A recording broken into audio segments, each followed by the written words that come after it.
আজ বানাচ্ছি sweet and sour potato.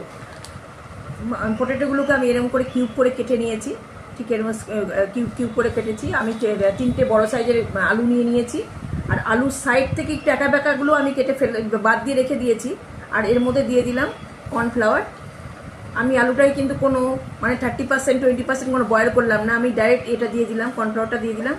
এটা মেখে নিচ্ছি, নুন দিলাম না, লঙ্কা কিছুই দিলাম না, জাস্ট এটা দিয়ে কর্নফ্লাওয়ার দিয়ে একটু মেখে নিলাম।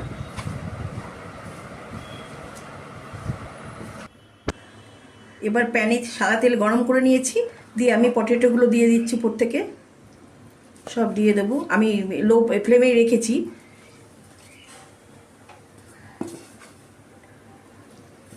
সব দিয়ে দিলাম এবার এগুলো।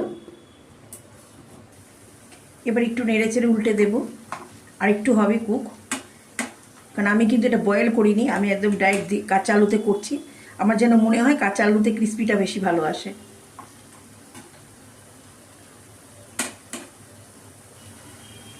আমি এটা নেড়ে ছেড়ে আর একটু ভাজা ভাজা করবো।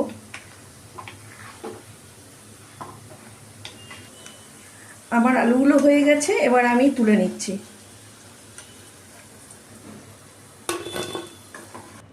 আমার কিন্তু প্যানে আর কোনো তেল নেই, আমি পুরো তেলটাই ঢেলে নিয়েছি। এইবার আমি দিয়ে দিলাম sweet chilli sauce. Sweet chilli sauce দিয়ে আমি এটা নাড়াচাড়া করে একটুখানি ফ্রাই করে নেব।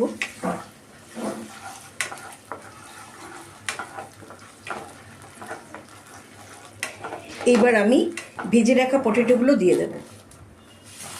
আমি আবারও বলছি, আমি কিন্তু পটেটোগুলো বয়েল করিনি, এটা বেশি ক্রিস্পি হয় কাঁচা আলুতে। আমি কর্নফ্লাওয়ার মাখিয়েছি, আর কর্নফ্লাওয়ার মাখানোর আগে আমি পটেটোটা ধুয়ে নিয়ে টিস্যু দিয়ে মুছে নিয়েছিলাম। তার মধ্যে আমি অল্প সামান্য নুন আমি লাগিয়েছিলাম। নুন লাগানোর পরে যে জলটা বেরোলো, তারপরে আমি আবার টিস্যু দিয়ে মুছে নিয়েছি ওটা, তারপরে আমি কর্নফ্লাওয়ার লাগালাম। পটেটো আমার হয়ে গেছে।